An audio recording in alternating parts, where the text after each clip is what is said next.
Hello বিয়াস, আসসালামু আলাইকুম। আবার ফিরে আসলাম নতুন একটি রেসিপি নিয়ে। কীভাবে গুঁড়া মাছ বোনা করতে হয় সেটা আপনাদের আজকে দেখিয়ে দিব। এই যে প্রথমে আমি তেলের মধ্যে পেঁয়াজটা ভাজা ভাজা করে নিয়েছি। তারপর প্রথমে আদা রসুন দিয়ে একটু ভেজে নিব, কাঁচা গন্ধটা দূর হয়ে যায়। তাহলে তারপরে মশলা সব আস্তে আস্তে অ্যাড করে দিব। মরিচের গুঁড়া হাফ চামচ, ধনিয়ার গুঁড়া হাফ চামচ এবং হলুদের গুঁড়ো হাফ চামচ দিয়ে ভালো করে কষিয়ে এটা নেড়ে চেড়ে ভালো করে কষিয়ে নিব। মশলাটাকে ভালো করে কষিয়ে তেল বের করে তারপরে হালকা একটু পানি দিয়ে সবগুলো উপকরণ দিও। লাস্টে নামানোর আগ দিয়া 1-2 মিনিট আগে কাঁচামরিচ দিলে ভালো হয়।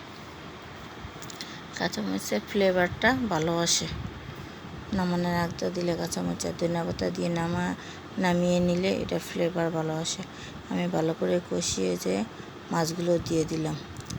যেহেতু গুঁড়া মাছ আমাদের ঘরে কেউই পছন্দ করে না, বাচ্চারা খায় না, আমার হাজব্যান্ডও খায় না।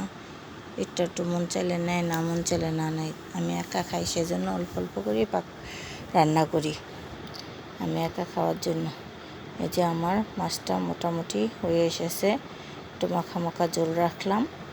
তারপরে যে 2-3টা কাঁচামরিচ ফেলে দিয়ে দিলাম, একটু জাল লাগলে তাহলে ভালো লাগবে। কাঁচামরিচটা লাস্ট পর্যায়ে দেই, নামানোর 2-3 মিনিট আগে, তাহলে কাঁচামরিচটাও কাঁচা কাঁচা থাকে, ফ্লেভারটা ভালো আসে। ধনিয়া পাতা কাঁচামরিচ দিয়ে নামিয়ে নিই।